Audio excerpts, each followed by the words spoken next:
Alberto Núñez Feijóo ha reunido a su dirección y les ha pedido dos cosas. Dos cosas bastante complicadas teniendo en cuenta quiénes están en su dirección, pero les ha pedido primero prudencia y en segundo lugar mantener un discurso sereno. Sí, ya sé lo que estáis pensando. Complicado, ¿no? Teniendo a Miguel Tellado por ahí sentado. Bueno, pues sí, seguramente complicado, pero lo que pretende Feijóo es lograr una oposición, dice, sin excentricidades para no desviar la atención de la corrupción. ¿Qué pasa? Que al mismo momento en el que está diciendo y pidiendo esto a su dirección, le ha aparecido, por otro lado, el sempiterno señor José María Aznar, que cuando abre la boca ya sabéis que Feijóo calla, pidiendo literalmente que los españoles reaccionen porque España está ante el abismo. Y utilizando una retórica que nos recuerda, pues en cierto sentido y de manera bastante lamentable, a una derecha pues golpista de hace unas cuantas décadas que no aceptaba cuando gobernaba la izquierda y que llamaba, como dice Aznar, a reaccionar utilizando los métodos que haga falta. Como decía, por cierto, Miguel Tellado hace no demasiado, lo vimos aquí también. Como éramos pocos, pues entonces parió la abuela y resulta que Felipe González le ha dado una entrevista también al Mundo. Y en el Mundo ha hablado sobre lo malvado que es Pedro Sánchez y también ha planteado que tal vez no vaya a votar en las siguientes elecciones, que ya no confía en el Partido Socialista. Sí, como que las últimas seguramente fue a votar y votó al Partido Socialista y votó a Pedro Sánchez, ¿no? Así es que, de verdad, y también ha hablado sobre su posible expulsión del Partido Socialista, aunque también os digo, él solito se ha expulsado de un partido en el que ya no le quiere nadie, sobre todo sus votantes, que pasan completamente de gente como él, que pues más que nada le está ayudando día sí y día también a la derecha con su discurso completamente confrontativo con cualquier medida que suene mínimamente a izquierda. También lo que ha ocurrido en el día de ayer, y hoy seguramente se va a seguir desarrollando, van a ser declaraciones dentro de la izquierda española.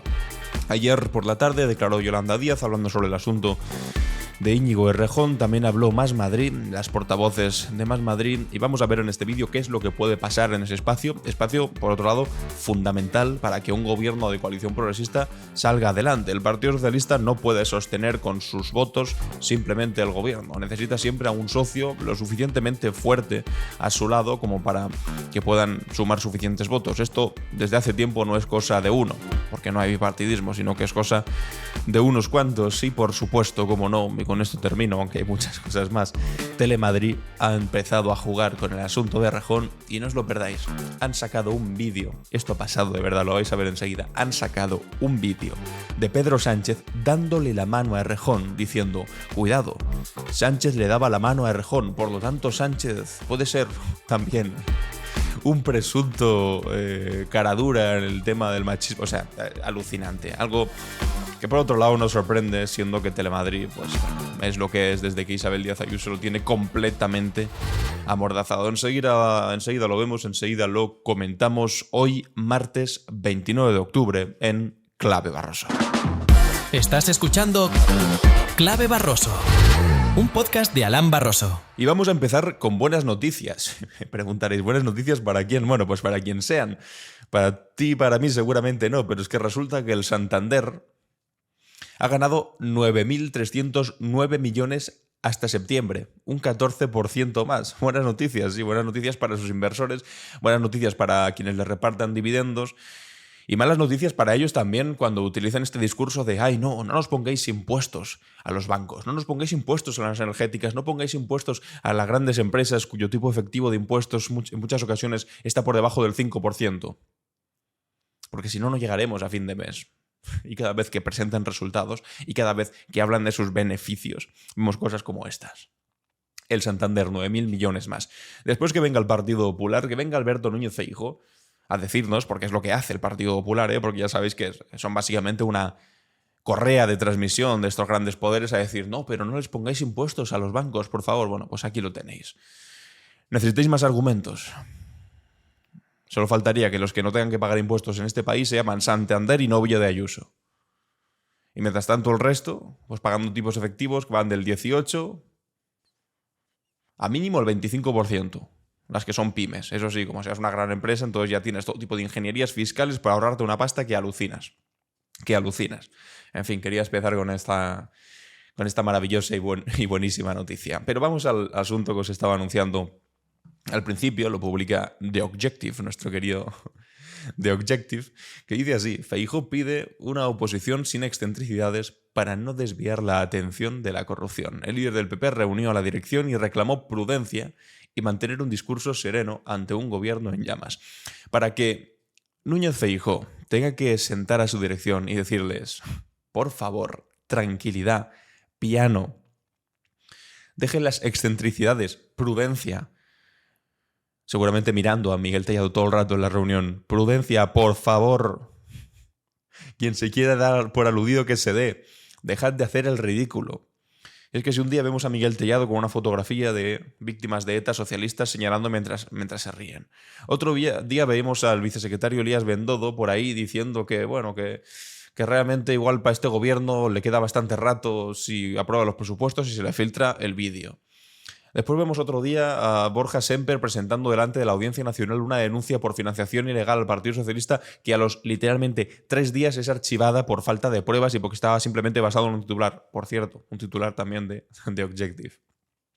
Vemos también a la vicesecretaria Noelia Núñez, que está aquí sentada detrás de Alberto Núñez Feijóo en la fotografía que han difundido, en la que empieza a decir que el caso Errejón que solamente puede ocurrir en la izquierda, porque cuando el agresor es de izquierdas, ellos lo tapan, instrumentalizando este caso simplemente contra la izquierda, como si en la derecha no hubiese ningún tipo de tema con el machismo, o si no hubiesen tenido a gente como Isabel Díaz Ayuso diciendo Plácido Domingo, el más grande, justo cuando una decena de mujeres habían acusado a este señor de haber acosado y haberlas agredido durante bastante tiempo. Pero entonces era el más grande, pero sí, esto es una cosa de la izquierda seguramente. Y solo faltaba ahora todo el asunto, toda la tontería soberana que ahora vamos a comentar largo y tendido, de las fotografías de Pedro Sánchez con Aldama. Han sacado una fotografía bastante lamentable. Os tengo que avanzar esto, si me permitís, os lo tengo que avanzar.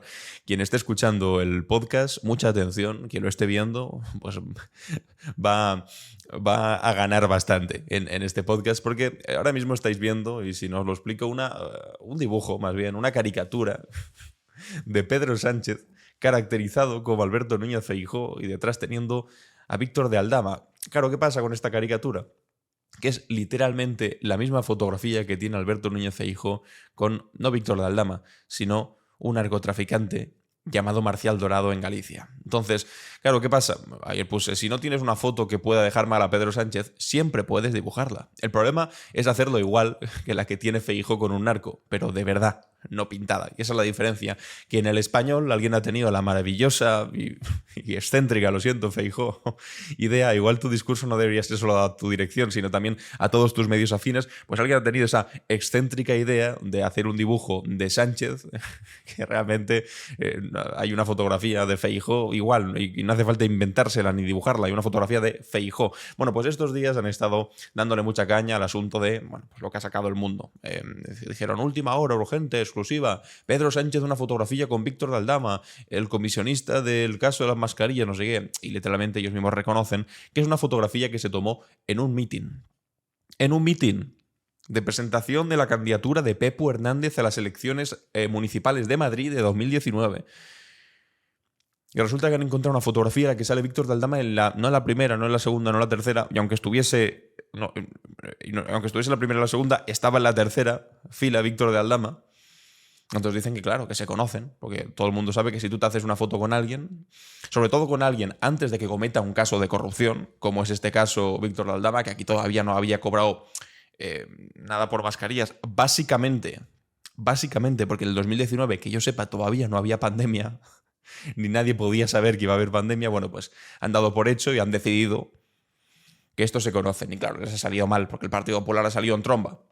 Hablar de fotografías, ¿y qué queréis que os diga? Si el Partido Popular habla de fotografías del líder del Partido Socialista, al Partido Popular le va a salir mal, porque el Partido Popular sí que tiene un líder que tiene fotografías, y no delante de un mitin, y no de un tipo que estaba en tercera fila, no, en el yate de un narcotraficante llamado Marcial Dorado. Entonces, si quieren hablar de fotografías, no había problema por parte de nadie, y seguramente por parte del Partido Socialista y de la izquierda tampoco, porque le iban a recordar sus fotografías. Y bueno, pues le ha salido mal. Y supongo que eso implica, pues también, en cierta parte, que haya salido Feijóo a pedir, por favor, que haya una oposición sin excentricidades, que reclaman prudencia y que mantengan un discurso sereno. No vaya a ser que les vuelvan a pillar con el pie cambiado y tengamos aquí oportunidad, como nos suelen dar bastante pie habitualmente, para reírnos explícita y constantemente de ellos. Pero claro, ¿cuál es un obstáculo? Un obstáculo sin bigote en esta ocasión. Pues el señor José María Aznar, ilustrísimo expresidente de España, que ha tenido a bien decir y alertar de que España está ante el abismo institucional y social y llama a los españoles a reaccionar. Publica aquí el debate. Dice, estamos en uno de esos momentos de la historia en los que se decide el futuro de un país durante generaciones, advierte el expresidente del gobierno. Este titular, completamente demencial, si me preguntáis, que tampoco es la primera vez que habla en estos términos el señor José María Aznar, y también os añado, tirando completamente por el suelo la argumentación y la petición del señor Núñez Feijóo pidiendo, por favor, no excentricidades, prudencia y mantener discurso sereno. Y este tipo está diciendo abismo institucional y social. Este discurso, decidme si no opináis lo mismo, pero podría haber sido calcado algo que hubiese dicho Gil Robles en los años 30. Es decir, cuando la derecha y la extrema derecha pierden las elecciones en febrero del 36, y empiezan a decir que esto es un abismo institucional, que los españoles tienen que reaccionar y que estamos en un momento de la historia en los que se decide el futuro de un país durante generaciones, y tanto que lo decidieron. Dieron un golpe de Estado contra un gobierno legítimo y le impusieron a generaciones y generaciones de españoles una terrible dictadura. ¿Por qué? Porque, bueno, las urnas son caprichosas y no dijeron lo que ellos querían. Bueno, pues tenemos un discurso ahora parecido, completamente antidemocrático, con derivaciones golpistas, los que básicamente está llamando, y os acordáis, ¿no?, aquello que dijo José María Aznar de quien pueda hacer que haga. Bueno, pues esta cosa que después reivindicó Miguel Tellado en una entrevista con Federico Jiménez Los Santos, que dijo, pues quien pueda hacer que haga, y nosotros vamos a hacer lo imposible, también en lo judicial, explicando cómo en aquel momento estaban poniendo querellas que no iban a ninguna parte, pero iban a hacer lo imposible para ver si tenían suerte y quien pueda hacer que haga, y encontraban a otro juez peinado que les aceptase a trámite este tipo de cuestiones. Pero bueno, pues ha vuelto José María Aznar al mismo discurso. También os digo, un discurso impotente, un discurso que lo único que ilustra es su incapacidad de lograr cosas por la vía que les corresponde, ¿no? En este caso. Ellos que tampoco han creído nunca demasiado, ¿no?, en manifestaciones y demás. Cuando se manifestaba la izquierda, pues yo qué sé, por cosas de verdad, por la sanidad, por la educación, por la vivienda, como hace no demasiado, decían, no, estas cosas no se hacen en la calle, no sé qué. Bueno, pues cuando ellos se ven ante el abismo de haber perdido unas elecciones que daban por hecho que iban a ganar, ya vemos que lo que hacen es, de manera constante e insistente, reproducir este tipo de discursos tan peligrosos. No hagáis excentricidades. Sujétame el cubata, dijo el señor José María Aznar. Igual que lo llevo a decir aquí Felipe González, titula elplural.com, Felipe González se despacha a gusto y llama mercenario a Sánchez. El PSOE ya no es el PSOE. ¿No será que Felipe González ya no es Felipe González? O que igual Felipe González ya es conocido por todos como el Felipe González que traicionó los ideales de mucha de la gente que de manera, pues bueno, genuina y creyéndoselo de verdad le votó en su momento. Recordábamos ayer la victoria, se cumplía el aniversario de la victoria de 1982 de Felipe González en España. Una cosa que seguramente muchos de aquí os sentís identificados, que fue aceptado o entendido en aquel momento en España, con una mayoría absoluta de 202 escaños, como un cambio brutal. Era el primer gobierno de izquierdas desde la República, logrado de manera democrática. Hubo grandísimas esperanzas depositadas en Felipe González y en el Partido Socialista. Mucha gente que de verdad pensó que eso iba a suponer un verdadero cambio. En cierto sentido lo supuso, porque se mejoraron la sanidad, la educación, se construyó realmente la España institucional del siglo XXI. Claro, después vino la reconversión industrial, los GAL, Filesa, casos de corrupción, 14 años seguidos de gobierno, que quieras que no, pues eso pueden implicar ciertas disfuncionalidades y corruptelas. Y después ya la debacle total. Con Felipe González, pues bueno, no es que el PSOE se haya alejado de él, es que él se ha alejado completamente de un partido entendido como la izquierda. Bueno, pues en una entrevista en El Mundo, pues Felipe González ha dicho cosas como esta. Le han preguntado, ¿alguna vez no ha ido a votar? Hasta ahora no. Insisto, hasta ahora no. Insisto, hasta ahora no. ¿Puede ser que alguna vez no vaya a votar? Sí, puede ser. Muchísimo, porque cuando uno se pasa una parte de su vida en la que votar es una traición a uno mismo, puede votar en el franquismo, en las democracias orgánicas, los apellidos de las democracias, hombre, piensa, ya no me queda vida para dejar de votar, voy a aprovechar todo lado. Por tanto, me traumatizaría llegar a esa situación, pero no la excluyo. Me traumatizaría, pero no la excluyo. Eso de no votar. Yo antes de que no votes, Felipe, lo que no excluyo es que votes a Feijóo. O sea, Y lo que tampoco excluyo es que no lo haya hecho ya. que no votaría ya, seguro. Hay cosas que no votaría ya, hombre, ya. No hace falta que me lo digas.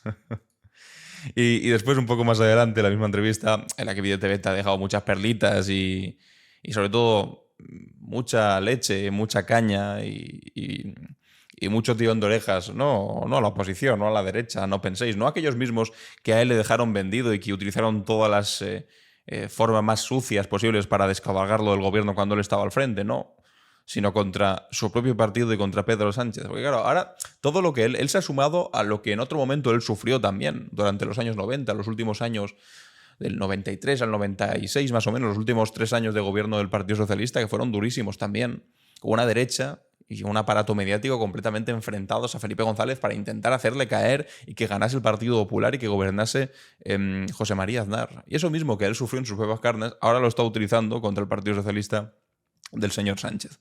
Lo que pasa es que no se da cuenta que eso, pues entre los votantes, pues no convence demasiado. Porque es que si no, todas sus llamadas a no, el PSOE ya no es igual, el PSOE se ha vendido a los independentistas, hombre, pues habrían tenido un resultado. Sin embargo, las últimas elecciones del 23J del 2023, hace apenas un año, el Partido Socialista no solamente es que no perdió votos, sino que subió 1 millón de votos respecto a las elecciones del 2019. O sea que todo este discurso pesado y falso, además, que es mentira, de los socialistas de verdad, como Felipe González, como Alfonso Guerra, como Leguina, abandonarán en masa el Partido Socialista y perderá votos, han sido mentira. De hecho, han logrado más habiendo hecho todas esas cosas que para Felipe González representan una traición profunda al Partido Socialista, nada más lejos de la realidad. Bueno, pues le han preguntado y ha hablado sobre una posible expulsión del Partido Socialista. Atención. No, yo soy solidario con los míos y los de fuera que se apañen. Hace un año el PSOE echó a Nicolás Redondo. ¿Ha llegado a temer que lo expulsen a usted? ¿A temer? No, por favor. No. Me dolería. Entre comillas. Entre comillas. No lo sé.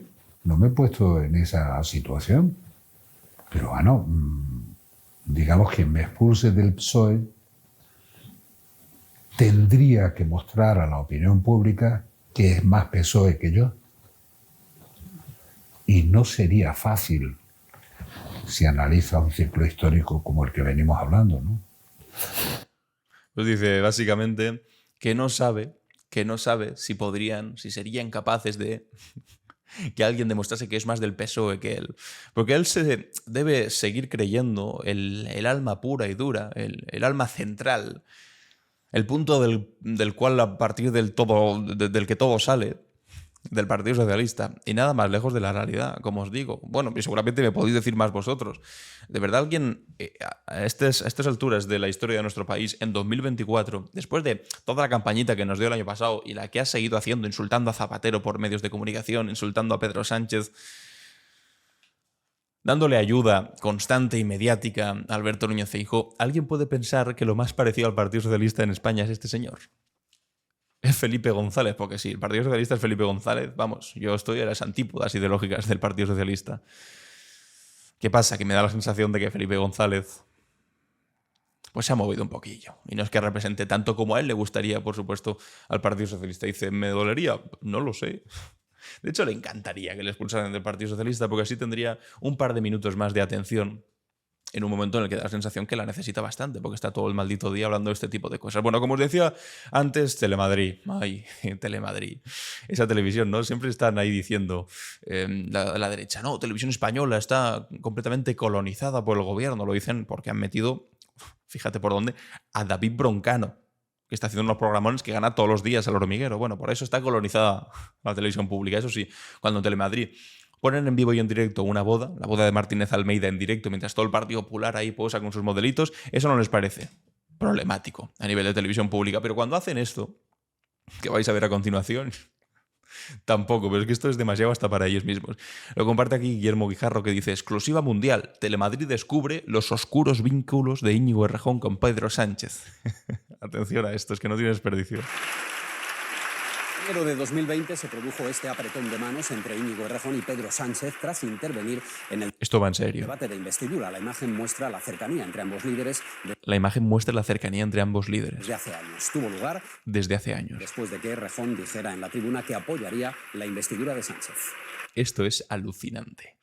Han sacado un corte de 2 segundos, lo han puesto 3 veces seguidas. La primera en cámara normal y las siguientes en cámara lenta, de cómo Errejón le da la mano a Pedro Sánchez Tras intervenir en el debate de investidura. cuando en 2019, en el debate de investidura, pues dijo que iba a votar a favor del gobierno de coalición progresista. En el 2019. En enero de 2020 se produjo este apretón. En 2020, perdón, en enero de 2020. Pedro Sánchez tras intervenir en el Y después tiene las santas narices de decir la cercanía entre ambos líderes que esto demuestra la cercanía entre ambos líderes y lo sacan en 2024 cuando está estallado la polémica de Íñigo Errejón. O sea, ¿pero os dais cuenta del grado de manipulación mediática completamente delirante al que nos vemos sometidos? ¿Pero qué es esto? Un apretón de manos en... Bueno, pues tampoco me extraña demasiado. O sea, si el nivel actualmente es hacer este tipo de fotografías, de dibujos en las que caracterizan...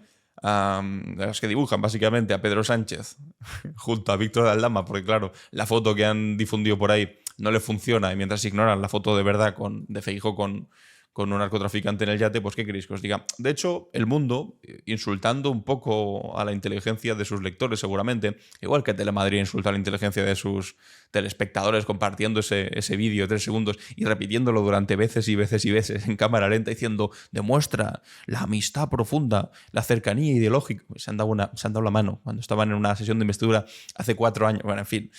Pues resulta que ha compartido el siguiente vídeo El Mundo también. La prueba definitiva de que el señor Pedro Sánchez conocía a Víctor de Aldama. Y aquí pone unas cuantas imágenes de Pedro Sánchez haciéndose selfies con más gente. No sé, es aquí haciéndose un selfie con una mujer rubia que está de espaldas. No sé si se supone que también con esa mujer rubia tiene un conocimiento, vamos, se conocen perfectamente y se felicitan todas las navidades. ¿Por qué? Porque se ha hecho una foto juntos. No lo sé si eso también lo pueden defender. Es que fijaos si son torpes. Que en la misma noticia en la que te dicen que sí o sí tienen que conocer a Víctor de Aldama, porque claro, tienen una foto juntas, ponen a Pedro Sánchez haciéndose fotos con más gente en ese mismo meeting, dando a entender que, no sé, también se conocerá con el resto de gente, ¿no? Es que es una torpeza soberana, pero esperaos que aún viene más fuerte esto. Resulta que ahora ya empieza a hacer... se empieza a ver en el vídeo como la gente que estaba en el acto. Y se ve por ahí pues una cabeza. La señalan y dicen José Luis Ábalos. Bueno, no es raro, José Luis Ábalos era el secretario de organización por aquel entonces, vale. Música de misterio, por supuesto, ¿eh? Música de culpabilidad. Más relleno de segundos, gente haciéndose fotografías con Sánchez. Claro, y ahí está, Víctor de Aldama en tercera fila. O sea, le están haciendo un vídeo al escenario en el que está ahí la gente esperando a ver si se puede hacer una foto y se ve al Víctor de Aldama ahí abajo, en tercera fila, cuidado, la tercera fila super VIP, y lo señalan con un círculo rojo. Dicen, ahí estaba, en esa parte veis, en ese recoveco abajo a la derecha, oscuro, que no se le ve, ese de ahí es Víctor de Aldama. Antes de que fuese corrupto, por supuesto. Pero bueno, ya Pedro Sánchez debería haber sabido que iba a ser corrupto. Es que ese es el problema de Pedro Sánchez. ¿Cómo se le ocurre hacerse una fotografía con un tipo en un mitin en 2019 sin preguntarle si en los próximos años pretendía ser corrupto y traficar con mascarillas en un momento en el que no se sabía todavía que iba a haber una pandemia mundial? Claro, es que debería haberlo sabido Pedro Sánchez que iba a haber una pandemia de COVID-19 y que este tipo iba a forrarse con venta de mascarillas. Igual que debería haber sabido entonces no sé, lo del hermano de Ayuso o el novio de Isabel Díaz Ayuso, que ambos se forraron también vendiendo mascarillas y lo peor de la pandemia. Es que de verdad, que se sacan este vídeo de 2019 cuando ni siquiera estaba anunciada la pandemia ni nos la veíamos nadie. Si no nos la veíamos en febrero del 2020, cuando salían algunas noticias de China, incluso alguna de Italia, que ya empezaba a llegar, imagínate en 2019, que ni siquiera se hablaba de esto. Pero bueno, en fin, ahí está. Pedro Sánchez, círculo rojo a su alrededor, en el escenario, por supuesto, haciéndose fotos, y debajo, a tomar por culo En la tercera fila está Víctor de Aldama. Bueno, pues lo que os digo, esto es tomar por tontos a tus lectores si les pones esto, les compartes esto y alguien de verdad cree que aquí hay una relación, vamos, de amistad profunda, pero sin embargo son capaces de justificar que una fotografía en un yate o un arco, ahí no hay relación ninguna. Ninguna. Marcial Dorado, ¿quién es esa persona de la que usted me habla? Vamos a escuchar, nada, apenas un minutito del debate que tuvimos en la hora de la 1 precisamente sobre este asunto. Claro, yo creo que cualquiera podemos, ¿no?, ver la diferencia entre una fotografía. Imaginaos si hubiese salido una fotografía cocinando juntos una paella o los dos sentados en una situación íntima o yo qué sé, o en un yate de vacaciones en algún lado. Entonces sí podríamos decir, oye, tiene algún tipo de relación entre los dos. Oye, a las puertas de un mitin. Además, en el 2019, cuando la trama corrupta no habían empezado, porque que yo sepa no había pandemia, ¿no? En 2019 no era posible vender mascarillas con sobreprecios y demás. Oye, dista bastante. En el subtítulo, en el pie de foto de la fotografía que han publicado en portada en El Mundo, aparecía Pedro Sánchez sonriendo junto a Aldama, como dando por hecho que una sonrisa cómplice evidencia que se conocen desde hace mucho tiempo y que por lo tanto evidentemente el presidente del gobierno siempre supo lo que había ahí, como si esta foto demostrase algo. Estos días en las redes sociales pues ha habido una avalancha, ¿no?, de ministros y de políticos poniendo, bueno, pues yo también conozco, no sé, a Bertín Osborne porque tengo una fotografía con él en el 2018, tengo una relación fantástica con Kobe Bryant porque me hizo una foto no sé cuándo. Bueno, pues yo creo que esto pues demuestra una cierta desesperación que no quita ni una pizca de la gravedad al asunto de Ábalos, de Koldo, de Aldama, por supuesto, pero creo que demuestra una evidente y manifiesta torpeza por parte del Partido Popular agarrándose a esta fotografía como a un clavo ardiendo. Además, hombre, teniendo en cuenta que si se hablan de fotografías es que les va a salir mal, narices, es que le va a salir mal al Partido Popular si hablan de fotografías, porque ellos sí que tienen una fotografía y no a la entrada de un mitin. Oye, no a la entrada de un mitin y tampoco una persona que estaba sentado en tercera fila, que yo no sé, yo en los mítines que he visto, la tercera fila muy VIP no debe ser, sobre todo si el acto tiene como máximo 8 filas, la tercera fila, hombre, pues igual te has encontrado un sitio ahí y te has sentado, pero es que siendo el Partido Popular que tiene a un líder que tiene una fotografía en un yate con un narcotraficante, hombre, pues le va a salir mal y efectivamente le ha salido mal. ¿Os parece VIP una tercera fila a vosotros? Hombre, vamos a ver, yo he estado en una organización política, tercera, cuarta, quinta, sexta, hasta la 10ª fila si me pones, ¿eh? Hombre, decir, si hay 200 filas, sí, no, si hay 10 filas, la 10ª fila no es VIP. Bueno, y si no, quiero decir, esas cosas se organizan muy bien y se calcula muy bien quién está sentado, más aún. Y hay mucha gente que se pelea por estar en la tercera fila. Y más aún si hay un tiro de cámara. Es decir, vamos a ver. Pero una cosa, si hay 10 filas, la tercera es VIP, de verdad. Créeme que la tercera fila también, y más estás en un tiro. Pues ahí está, la tercera fila también era VIP y por lo tanto, Víctor de Aldama, y supongo que todos estos que estaban a su alrededor eran super VIPs, super mega ultra VIPs en un acto de presentación de Pepu Hernández como candidato para las elecciones municipales de Madrid de 2019. En fin, si es que te tienes que reír con las cosas que se escuchan. Reír por tomártelo de alguna manera un poco, pues no sé, con deportividad, porque escuchar cada cosa aquí... Es que si te lo tomas en serio te enfadas, porque es alucinante. Pero bueno, vamos a avanzar con el asunto. Vamos con Yolanda Díaz, con Más Madrid, con el asunto de Rejón. Una vez más, quería inaugurarlo con la siguiente noticia. Y es que mientras están diciendo, antes os explicaba, ¿no?, que Noelia Núñez del Partido Popular decía eso de que, claro, cuando el agresor es de izquierdas se tapa y se encubre. Hombre, que tenemos a un tipo, este señor de aquí, Carlos Flores, que es fan del canal, que de vez en cuando ve algún que otro vídeo y los comenta en su Twitter porque tiene mucho tiempo libre, el diputado, dedicándonos hilos enteros de Twitter hablando sobre si pongo caras o dejo poner caras. Se fijaba bastante en mi expresividad, en cómo hablo, en qué caras pongo cuando hablo de él. Bueno, pues hago un esfuerzo, un cierto esfuerzo por, no sé, intentar sonreír cuando hablo de él, cuando lo que realmente me produce son profundas arcadas. Pero bueno, por deferencia y por respeto a la gente que me estáis viendo, pues no lo muestro físicamente. Pero mientras tenemos a un tipo como este, que ha sido condenado por maltrato psicológico continuado contra su mujer, se atreve la derecha a decir que esto es una cosa de la izquierda, lo de las agresiones machistas, ¿no? Mientras a este tipo lo tienen no solamente en negociaciones para formar gobierno en Valencia, porque lo presentaron a unas elecciones en la Comunidad Valenciana y después se formó un gobierno de coalición entre PP y Vox ahí en la Comunidad Valenciana, sino que después le dieron el premio de poder seguir al Congreso de los Diputados y ahí está el tipo. O sea, es paradójico, ¿no? Como a Íñigo Errejón se le está exigiendo, y con toda la razón del mundo, el acta para que dimitiese, que se apartase de la portavocía, que dejase de formar parte de los partidos, insisto, con toda la razón del mundo. Y mientras tanto este tipo se atreve incluso a dar lecciones sobre este asunto Nadie le pide, pero ni media acta, ni ningún tipo de responsabilidades, y está ahí sentado a la mar de a gusto, y no por unas denuncias que todavía no se han concretado en una condena, sino que, como en el caso de Errejón, sino en este caso que sí se ha concretado una condena, está ahí. Es decir, está más tranquilo el ya condenado que la persona que todavía no ha sido condenada. Es alucinante, lo comparte aquí el Plural y dice: el diputado condenado por maltrato que Abascal no cesa amenazó a su mujer frente a sus hijos en el colegio. La audiencia de Valencia ratificó la condena al dirigente de Vox por un delito de violencia psíquica habitual y 21 faltas y coacciones. Le dijo eso de: te voy a estar jodiendo toda la vida hasta que te mueras, ladrona, secuestradora de niños, más que ladrona, en fin. Y todo esto delante de sus hijos, delante de la puerta del colegio. Bueno, narices, que fue condenado. Y aquí Flores, pues dando lecciones sobre el caso de Errejón. Pese a este negro pasado del diputado de Vox, este se atreve a dar lecciones en el caso que involucra a Íñigo Errejón. El dirigente ultra ha acusado a Sumar, Rostros de Más Madrid y periodistas de encubrir el caso del exportavoz.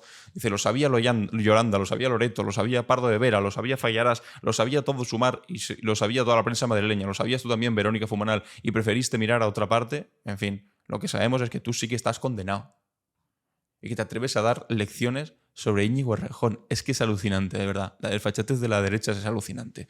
Vamos a escuchar ahora, vamos un poco tarde, pero vamos a escuchar ahora lo que una parte de la intervención de Yolanda Díaz explicando, porque ayer dio explicaciones, hizo una rueda de prensa y dio explicaciones sobre el caso de Íñigo Errejón. Vamos a escucharlo. Sé que hemos llegado tarde y por eso les pido disculpas. Como saben ustedes, el pasado martes 22 comparecí ante este Congreso. A última hora del día se me comunicó una denuncia muy grave sobre Íñigo Errejón que publicó la periodista Cristina Fallarás en sus redes sociales. La gravedad de lo que describía nos exigió inmediatamente investigar estos hechos. Saben también que el miércoles por la mañana me desplacé a la cumbre hispano-portuguesa en Faro y seguí en todo momento las investigaciones y todo lo que estaba pasando.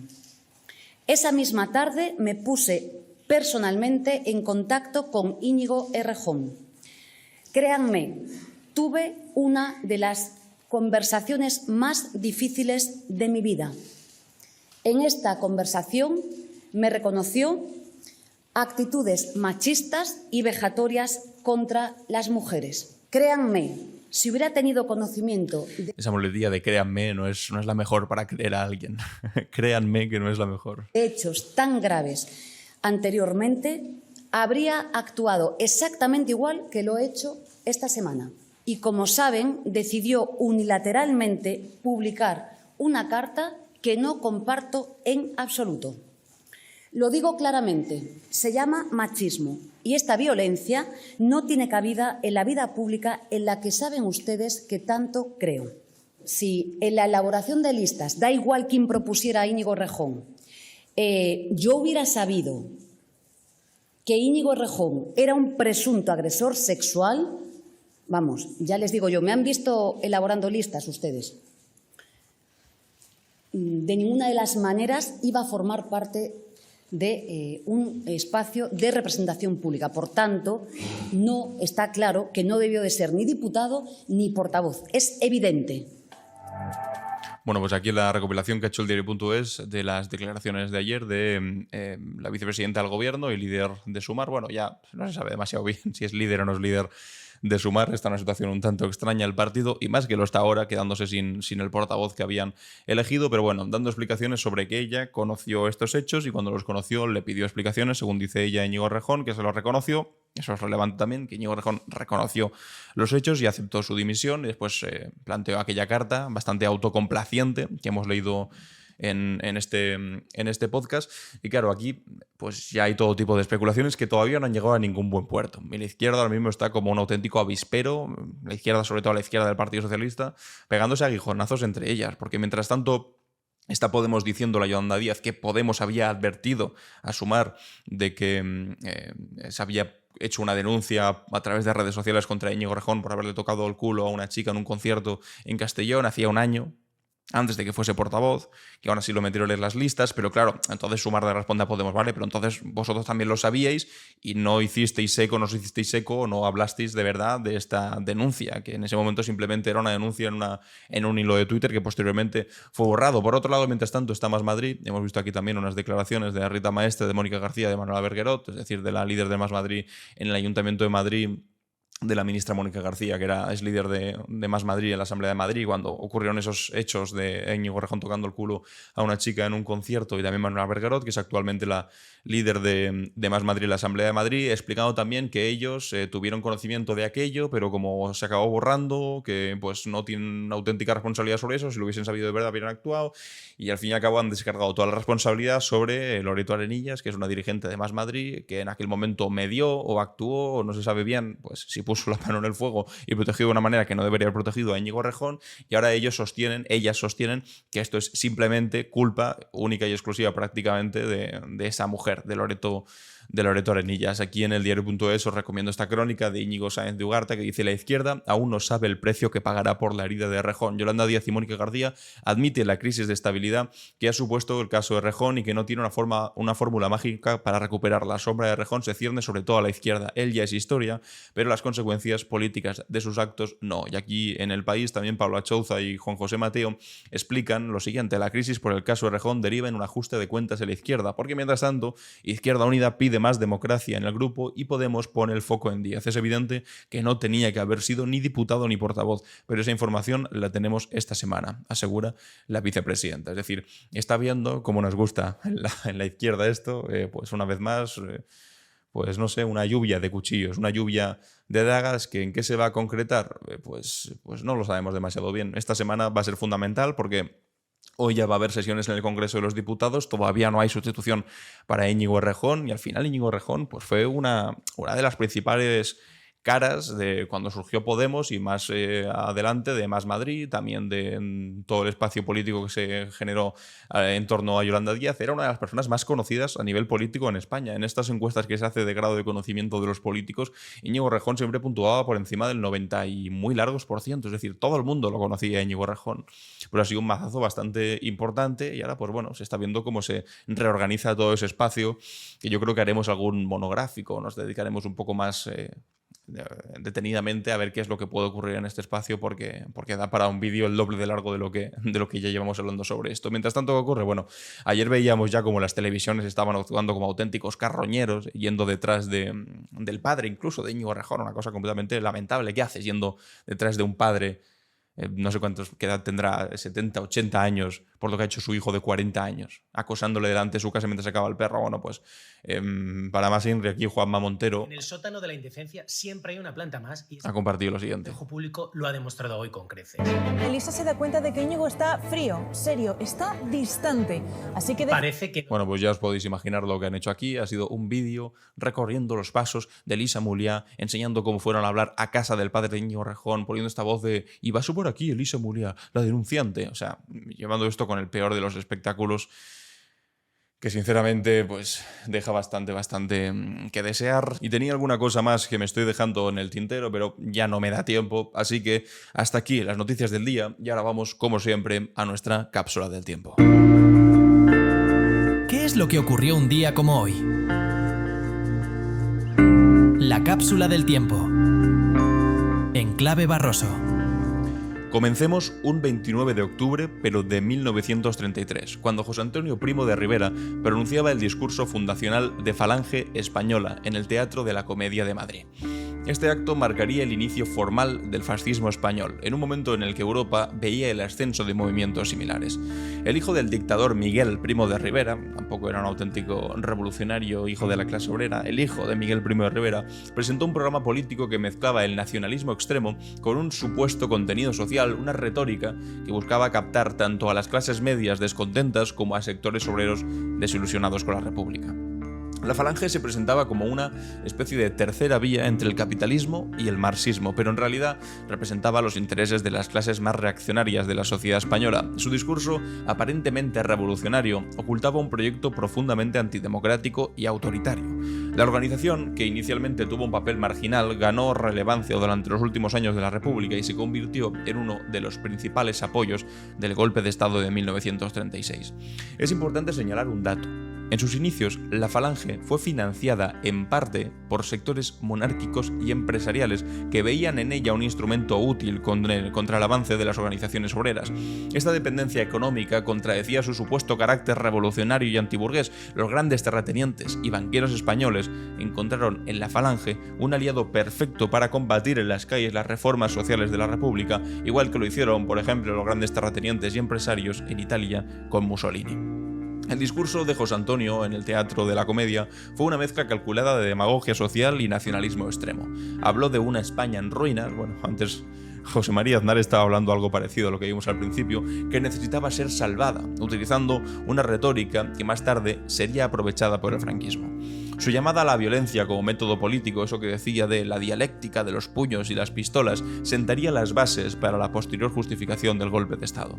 La Falange creció rápidamente en los años siguientes, especialmente entre estudiantes universitarios y jóvenes de clase media. Su estética militarista, sus símbolos y su retórica grandilocuente atrajeron a quienes buscaban respuestas simples a problemas complejos. El movimiento se convirtió en una fuerza de choque contra las organizaciones obreras, participando en enfrentamientos callejeros y actos de violencia de manera constante, hasta que fueron el mejor resorte de Francisco Franco para el golpe de Estado y para la posterior dictadura, una vez colonizado completamente la Falange y muerto José Antonio Primo de Rivera.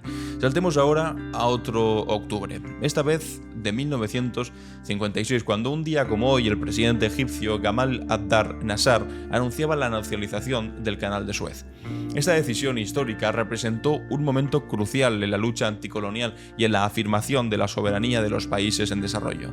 El canal, construido con el sudor de miles de trabajadores egipcios, pero controlado, vaya qué casualidad, qué raro, por intereses británicos y franceses, pleno colonialismo apenas en mitad del siglo XX, era un símbolo del colonialismo europeo en el mundo árabe. La nacionalización fue anunciada por Nasser en un discurso histórico en Alejandría, donde pronunció la palabra clave de Lesseps, el nombre del constructor francés del canal, con la que, de manera secreta, dio inicio y señaló el inicio de la toma del control de la vía marítima. La decisión fue una respuesta directa a la negativa de Estados Unidos y de Reino Unido de financiar la presa de Asuán, un proyecto crucial para el desarrollo económico de Egipto. La reacción de las potencias occidentales fue inmediata y muy hostil. Reino Unido y Francia, junto a Israel, planearon una operación militar para retomar el control del canal. La llamada Crisis de Suez llevó al mundo realmente al borde de un conflicto bastante mayor con la Unión Soviética, amenazando con intervenir en apoyo de Egipto.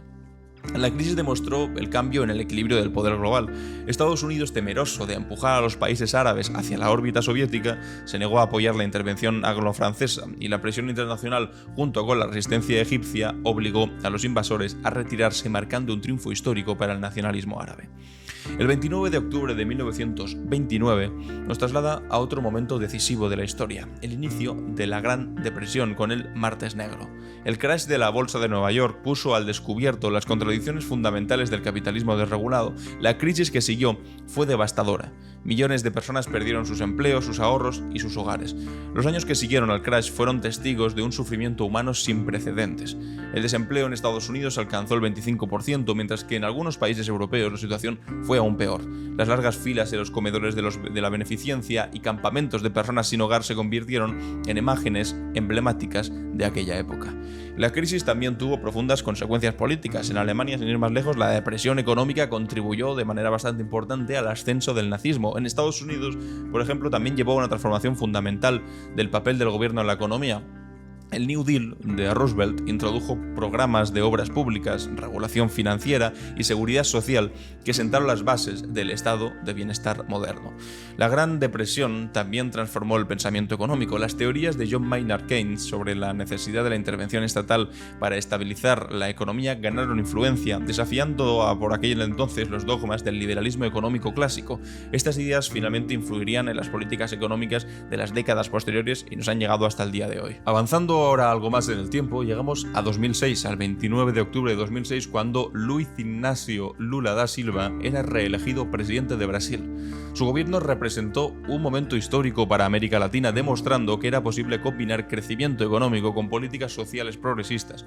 Programas como Bolsa Familia sacaron a millones de brasileños de la pobreza, mientras que iniciativas como Hambre Cero atacaron problemas estructurales que afectaban a los más vulnerables.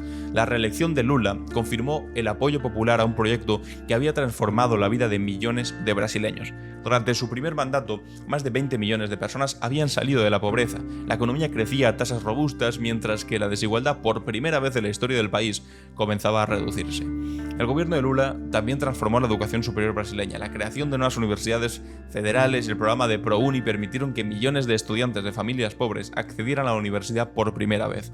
La política de cuotas raciales en las universidades públicas comenzó a abordar siglos y siglos de exclusión de la población afrobrasileña. En política exterior, Lula además convirtió a Brasil en un líder del sur global, fortaleció Mercosur, impulsó la creación de UNASUR y estableció alianzas con otros países en desarrollo a través de sus foros como BRICS.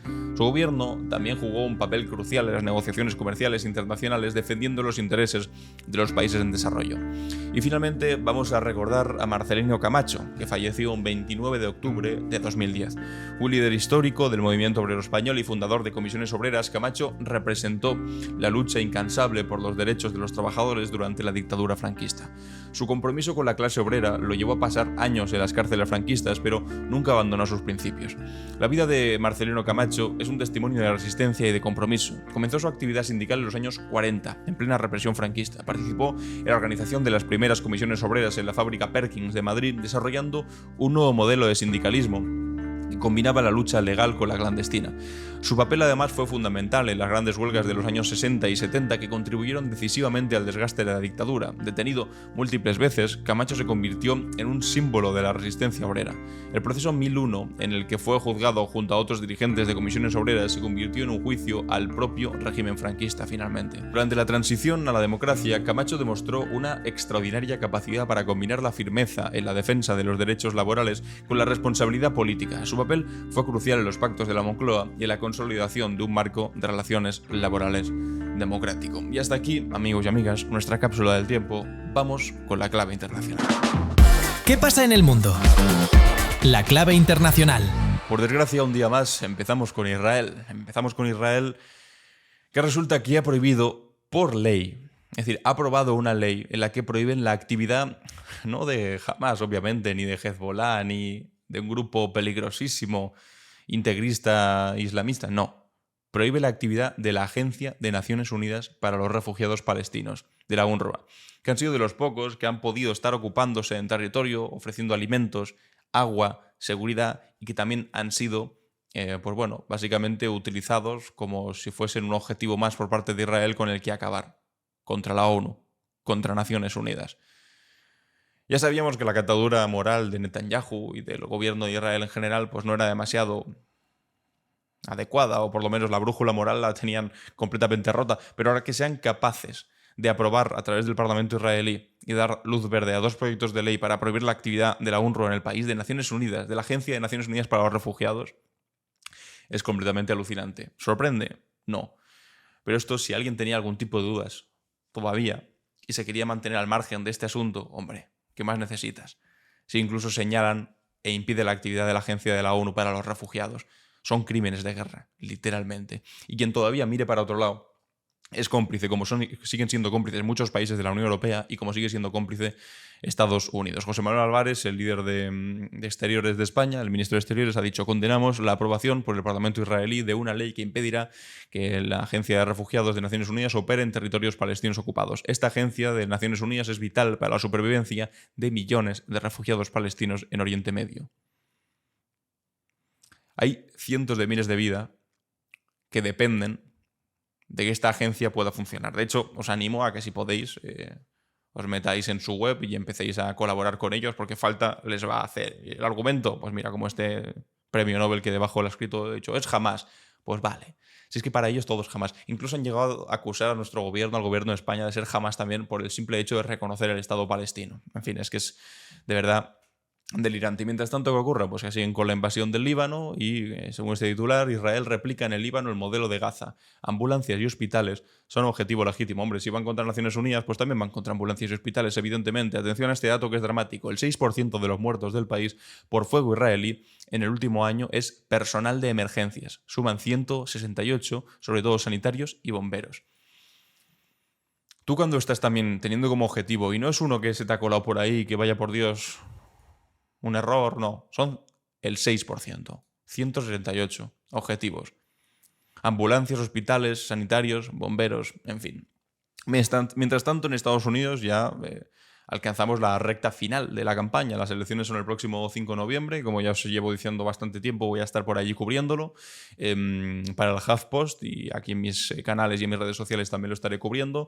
Y es que resulta que los insultos a minorías en el mitin de Trump en Nueva York incendian la recta final de la campaña. Los exabruptos contra los puertorriqueños y afroamericanos, lo comentamos ayer, amenazan con perjudicar al candidato republicano y suponen un regalo inesperado para Harris. Y es que en un vídeo el otro día, en el mitin de Trump, un tipo de los que subieron a hablar hizo una broma sobre Puerto Rico diciendo que era una isla de basura flotando en el océano. Claro, fueron tan torpes que no se han dado cuenta que muchos de los estados clave que necesita Donald Trump para ganar y revalidar unas elecciones en Estados Unidos, una presidencia en Estados Unidos, dependen de cientos de miles de votantes puertorriqueños que viven en muchos de esos estados. Así que una gran torpeza que evidentemente Kamala Harris la está utilizando, la está explotando fuertemente contra Donald Trump. Aquí dice: Kamala Harris presenta su alegato final contra Donald Trump, donde el republicano dio una arenga el día del asalto al Capitolio. También está enfocando el fin de la campaña de una manera bastante menos potente de la que en un primer momento había entrado en la carrera electoral, porque recordad que al principio, cuando se sustituyó a Biden, Donald Trump cayó radicalmente en las encuestas. Sin embargo, ahora ha recuperado un poco el aire y las encuestas están más ajustadas que nunca, y todo va a depender de unos pocos votos, de un puñado de votos en un puñado de pocos estados. De los 50 que son, apenas se va a decidir todo en 6 o 7 estados como mucho. Mientras tanto, pues una fiscal en Estados Unidos ha demandado también a Elon Musk por considerar que sus sorteos para votantes registrados están amañados y son ilegales. ¿Os acordáis, no, de esto de Javier Milei, o sin ir más lejos, del señor Alvise Pérez prometiendo dinero o sortear si le votabas y te registrabas en determinados sitios? Bueno, pues Elon Musk lo ha copiado, con la diferencia es que Elon Musk es la persona más rica del mundo y básicamente estaba repartiendo dinero si hacías lo que él te pedía. Y ahora, pues bueno, una fiscal ha demandado a Elon Musk ir a algún lado esto. Bueno, pues da igual si va o no va a algún lado, porque las elecciones son dentro de apenas un poco más de una semana. Y mientras tanto, Viktor Orbán, el presidente de Hungría, desafía ya abiertamente a Bruselas al apoyar en Georgia. Hemos estado hablando durante estos últimos días también de lo que ha ocurrido en Georgia, de estas elecciones en las que básicamente se dirimía pues un gobierno prorruso, un gobierno más cercano a la Unión Europea. Pues Orbán se ha puesto del lado del gobierno prorruso para variar. Podéis tener más información en los distintos titulares que os he dejado aquí, lo podéis buscar en Google si queréis saber más, pero aquí el tiempo se nos acaba y tenemos que ir, como siempre, con nuestras preguntas y respuestas. ¿Y tú? ¿Qué opinas? En Clave Barroso. Bienvenidos y bienvenidas a ¿Y tú qué opinas?, donde os hago una pregunta y después leo vuestra respuesta. Os preguntaba en el día de ayer sobre un tema que hemos tratado al final también, ¿no? Y es la fotografía de Víctor de Aldama con Pedro Sánchez. La fotografía que lo cambia todo, según El Mundo.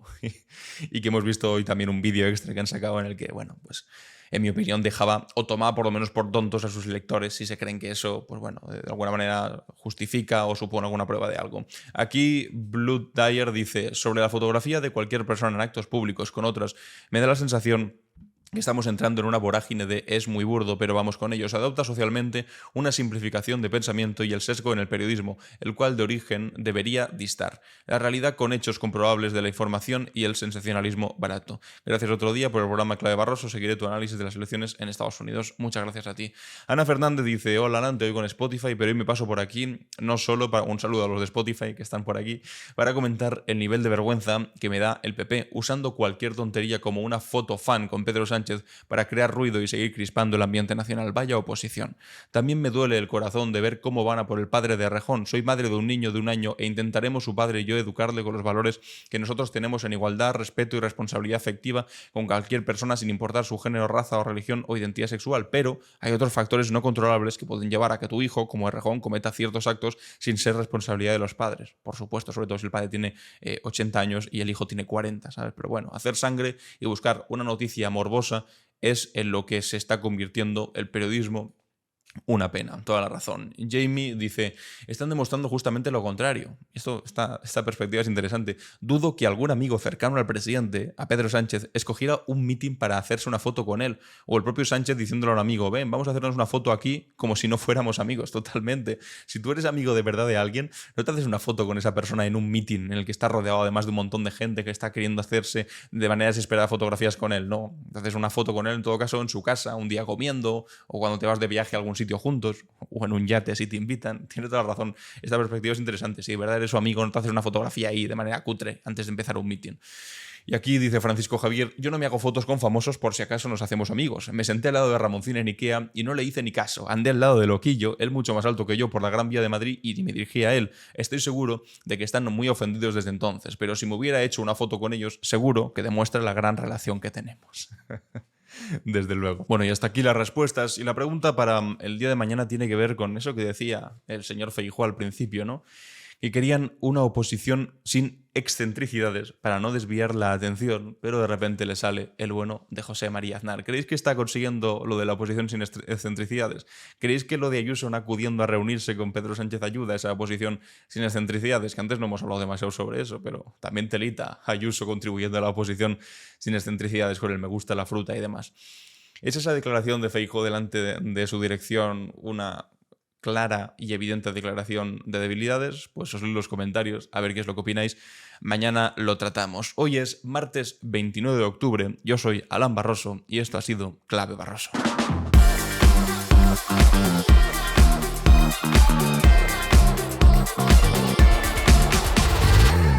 En Clave Barroso.